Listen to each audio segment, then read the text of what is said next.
और इस बीच एक बड़ी राजनीतिक डेवलपमेंट होती है। वो बड़ी राजनीतिक डेवलपमेंट है इंडिया गठबंधन का बनना। इंडिया गठबंधन के बनने से भाजपा पूरी तरीके से डर गई, घबरा गई और भाजपा को यह समझ में आ गया कि अभी तक वो ये तमाम पार्टियां अलग अलग चुनाव लड़ती थी, वोट बढ़ जाता था तो बीजेपी सीटें जीत जाती थी, सरकार बना लेती थी। लेकिन इंडिया गठबंधन बनने के बाद सारे एकजुट होकर अगर चुनाव लड़ते हैं, भाजपा के एक प्रत्याशी के खिलाफ इंडिया गठबंधन का एक प्रत्याशी चुनाव लड़ता है तो भाजपा की सीटें कम होती हैं और भाजपा हार के नजदीक आ जाती है और लगभग हारती हुई नजर आती है। यह डर कहीं ना कहीं बीजेपी को सता रहा है और इसी के चलते हमारे सूत्र हमें बताते हैं कि एक योजना बनी है। इन पुख्ता सूत्रों का कहना है ये योजना है कि जो टॉप लीडरशिप है इंडिया गठबंधन के पॉलिटिकल पार्टीज की, जो मेन नेता हैं इंडिया गठबंधन के, उन्हें पकड़ के जेल में डाल दो। जब टॉप नेता जेल में डाल दिया जाएगा तो वो चुनाव कैसे लड़ेगा? वो तो कोर्ट कचहरी वकील एजेंसी जेल के चक्कर काटता रह जाएगा, पार्टी कैसे चलेगी? तो यानी कि अगर इंडिया गठबंधन के एक एक नेता को, जो शीर्ष नेता है, टॉप लीडरशिप है पार्टी की या पार्टी का मेन मुखिया है, मेन अध्यक्ष है, अगर उसे ही पकड़ के जेल में डाल दोगे तो रेस में तो अकेले भाजपा दौड़ेगी और अकेले ही जीत जाएगी। जब रेस में कोई दौड़ेगा ही नहीं उनके साथ तो अकेले ही दौड़ेगी और अकेले ही जीत जाएगी।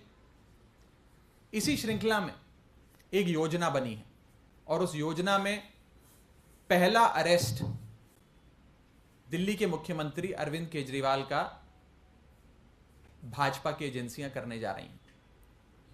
दिल्ली में 7 लोकसभा की सीटें हैं। इंडिया गठबंधन अगर एकजुट होकर लड़ता है तो सातों की सातों सीटें बीजेपी हार रही है, आप भी जानते हैं, हम भी जानते हैं।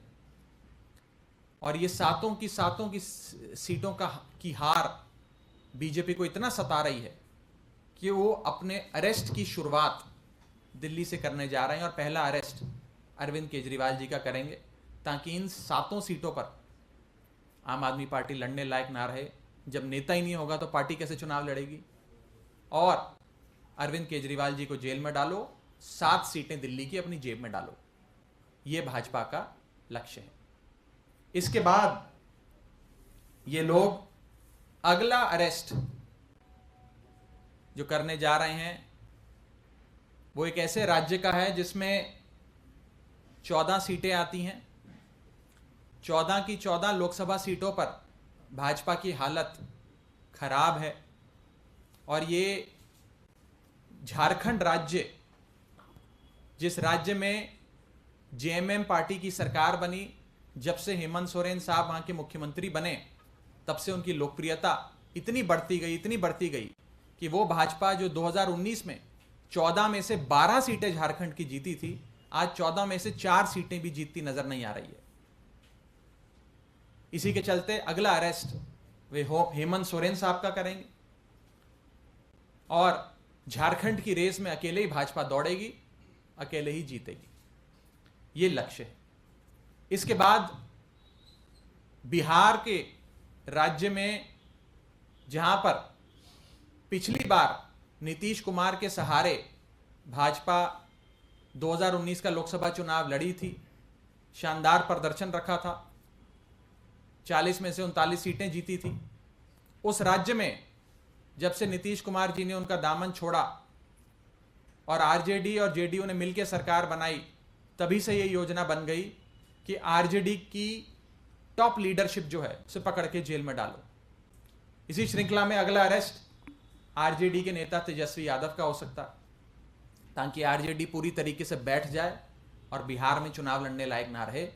रेस में अकेले भाजपा दौड़ेगी, अकेले जीत जाएगी। इसके बाद अगला राज्य जहां पर भाजपा की एजेंसियां अपनी दस्तक देने वाली हैं वो है वेस्ट बंगाल।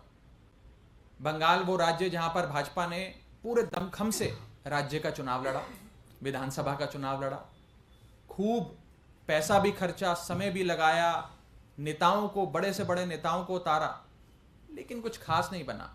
और ममता बनर्जी की तृणमूल कांग्रेस बेहतरीन मार्जिन के साथ विधानसभा की सीटें जीती और अपनी सरकार बनाई। तो वे समझ गए कि बंगाल में ममता बनर्जी को हराना मुश्किल है।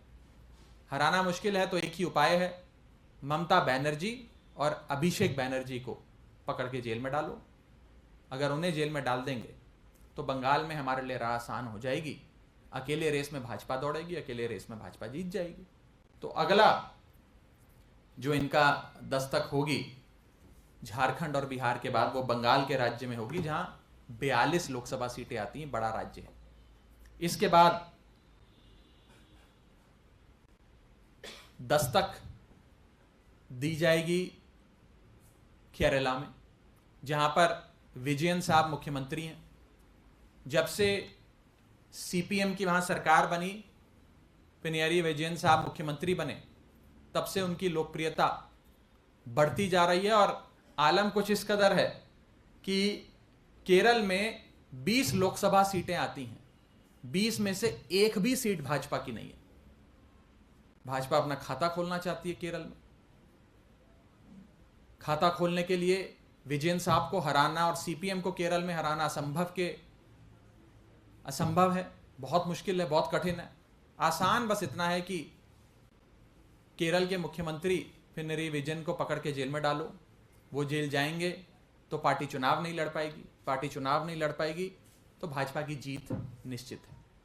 ये 4-5 मुख्य अरेस्ट करने के बाद अगली दस्तक जो भाजपा की एजेंसियां देंगी वो तमिलनाडु में। तमिलनाडु फिर एक ऐसा राज्य जहां पर लोकसभा की 39 यानी कि 39 सीटें आती हैं, बड़ा राज्य है। और इन 39 सीटों में से एक भी सीट भाजपा की नहीं है। तमिलनाडु में एक बड़ा राजनीतिक दल जो बीजेपी के साथ अलायंस में था, बीजेपी के साथ गठबंधन में था, AIADMK, वो भी बीजेपी का साथ छोड़ के चला गया। तमिलनाडु में भाजपा की हालत पतली है। तो तमिलनाडु में एंट्री करने के लिए, कुछ सीटें तमिलनाडु से लोकसभा की बटोरने के लिए, अपना खाता खोलने के लिए सबसे आसान काम है कि MK स्टालिन जो वहां के सबसे लोकप्रिय नेता हैं, मुख्यमंत्री हैं, उनके करीबियों को पकड़ के जेल में डालो। और आप देख ही रहे हैं कि कैसे उनके एक मंत्री सेंथिल को इन्फोर्समेंट डायरेक्टरेट ने पकड़ के जेल में डाल दिया, और नेताओं को अब बहुत जल्द पकड़ा जाएगा। और MK स्टालिन को, उनकी पार्टी को कमजोर करो ताकि वो तमिलनाडु में इलेक्शन लड़ने के काबिल ना बचे। उसके बाद अगली दस्तक तेलंगाना में दी जाएगी, जहां पे फिर आने वाले राज्य का चुनाव और आने वाला राष्ट्रीय चुनाव दोनों भाजपा बुरी तरीके से हार रही है। और वहां पर BRS पार्टी बहुत मजबूत है। तो BRS पार्टी को दौड़ से हटाने के लिए BRS के शीर्ष नेतृत्व KCR और उनकी बेटा और बेटी को अरेस्ट करने की तैयारियां चल रही हैं। इसी श्रृंखला में आखिरी दस्तक जो दी जाएगी वो महाराष्ट्र में दी जाएगी। महाराष्ट्र वो राज्य जहां पर भाजपा ने शिवसेना के साथ मिलकर और शिवसेना के भरोसे 2019 में बहुत शानदार प्रदर्शन किया, बड़ी सीटें बटोरी। लेकिन जब से शिवसेना ने भाजपा का दामन छोड़ा, अपने रास्ते गई, तब से भाजपा वहां कमजोर हो गई। और आज जो बैकडोर से महाराष्ट्र में सरकार बनाई है, उसके चलते लोगों का प्यार, आशीर्वाद और सहानुभूति सब उद्धव ठाकरे के साथ और उनकी पार्टी और उनके गठबंधन के साथ है। तो अंत में आखिरी शिकार भाजपा का होगा महाराष्ट्र में, जिसमें उद्धव ठाकरे साहब को कमजोर करने के लिए, शरद पवार साहब को कमजोर करने के लिए उनके पार्टी के जो मेन नेता हैं उन्हें पकड़ के जेल में डाला जाएगा। अल्टीमेट गोल, जो सबसे बड़ा उद्देश्य भाजपा का है, वो ये